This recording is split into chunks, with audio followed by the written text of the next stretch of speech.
Eles já estavam com as malas no corredor, saindo do Congresso, pegando o avião para ir para Porto Alegre, mas eu peguei os dois porque eu acho que é muito importante a gente falar sobre esse assunto. Eu estou aqui com dois advogados que eles são especialistas em direito público.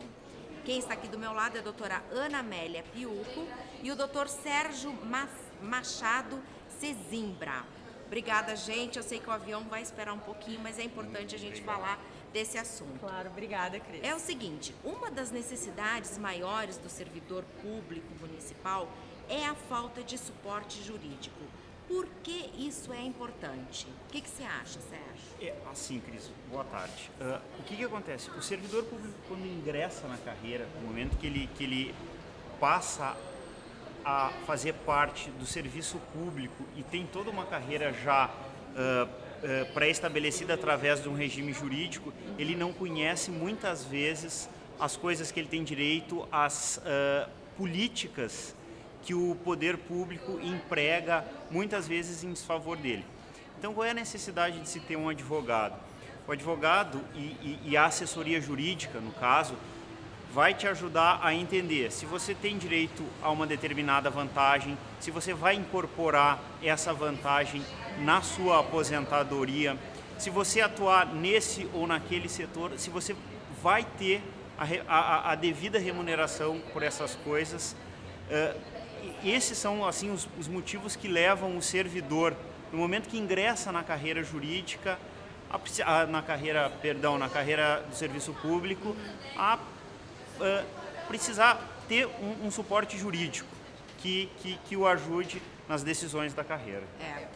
Eu acho assim, Cris, hoje a gente vive num mundo tão corrido, né, que as coisas são tão rápidas para todas as pessoas, que o servidor, no momento que passou no concurso público e foi nomeado, ele dá uma relaxada, né? Bom, passei no concurso público, tô tranquilo, agora tenho a minha carreira, tá tudo certo.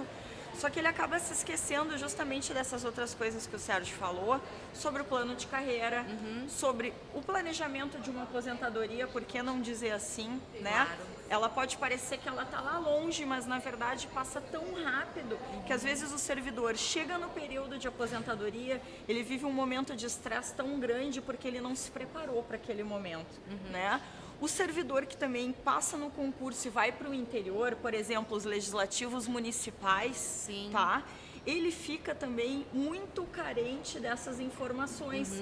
Por quê? Porque nos nossos municípios, às vezes, não existem profissionais especializados na advocacia pública, no direito público, para dar essas informações para os servidores, né? Então, é muito importante que o servidor busque na sua cidade, na sua Câmara ou na Assembleia Legislativa do seu estado, essas informações de apoio jurídico, né? Porque muitas vezes o servidor fica numa situação desfavorecida, né?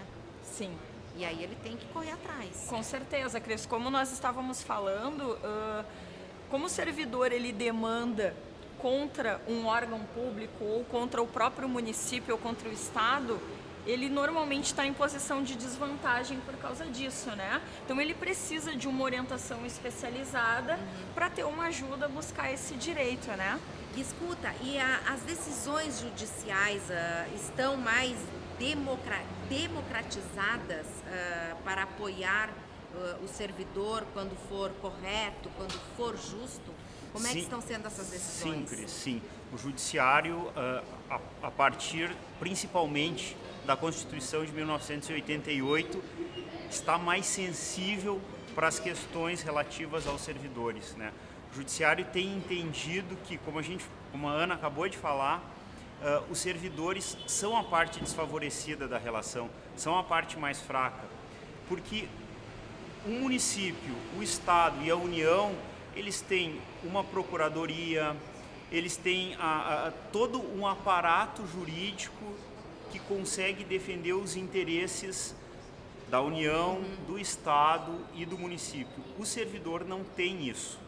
O servidor que não vai atrás do seu direito, que não lê, que não se informa, que não tem um canal para buscar a informação, ele é desfavorecido. Então, daí a necessidade de se oferecer para o servidor e do servidor também fazer o papel de buscar a informação, de ter um suporte jurídico para lhe ajudar. E o judiciário, atento a isso, tem tido decisões muito importantes no sentido de resguardar os direitos dos servidores, tanto no que diz respeito a plano de carreira, a reajustes não pagos, questões salariais, como exemplo o piso salarial para algumas categorias, são todas questões que o judiciário modernamente tem atendido e tem dado respaldo ao servidor público tão desfavorecido e tão prejudicado muitas vezes nessas questões. Isso é muito bom. O que você ia falar, Ana? Cris, eu ia dizer o seguinte, hoje a gente vive um momento que o judiciário está envolvido 80% com demandas envolvendo servidores públicos. Então não é à toa que o Poder Judiciário, como disse o Sérgio, tem se sensibilizado com essas questões dos servidores, tá? O que nos chama a atenção nesse 80% de demandas, que é um número muito alto, né? É que os órgãos públicos são os primeiros a descumprirem as leis, são os primeiros a descumprirem os princípios da administração pública. Então é por isso que os servidores hoje estão entrando na justiça, estão procurando a justiça para terem guarida dos seus direitos também. Então eu tenho certeza que o Poder Judiciário, ele tem se sensibilizado sim. As decisões hoje, elas têm um cunho democrático no sentido de um servidor lá do Nordeste entrou com uma demanda, cujo servidor lá do estado do Rio Grande do Sul também tem o mesmo direito, os tribunais vão formar uma jurisprudência para que todos decidam da mesma forma ou de forma ou uniformemente para aqueles servidores daquela categoria ali. Ótimo. Ótimo, muito bom. Agora eu libero vocês para pegarem um avião e irem para a terrinha Rio Grande do Sul. Tá Muito, bom, muito obrigada. obrigado. Com saudade de Obrigada pela chimarrão. oportunidade. Bastante. Vocês atendem em Porto Alegre, mas atendem no Brasil todo, né? Qualquer demanda que o servidor tiver pode nos contatar pela nossa página, pelo nosso site, que a gente está à disposição para atender a gente. O escritório trabalha assim eminentemente com servidores públicos. Então, dúvidas sobre plano de carreiras, reajustes, estamos bem informados, bem aparelhados para esse atendimento. Ok. Então, liberado. Vamos Tá lá bom, tomar obrigada, chimarrão. Cris. Muito Obrigada. querido. Tchau, tchau. Tchau.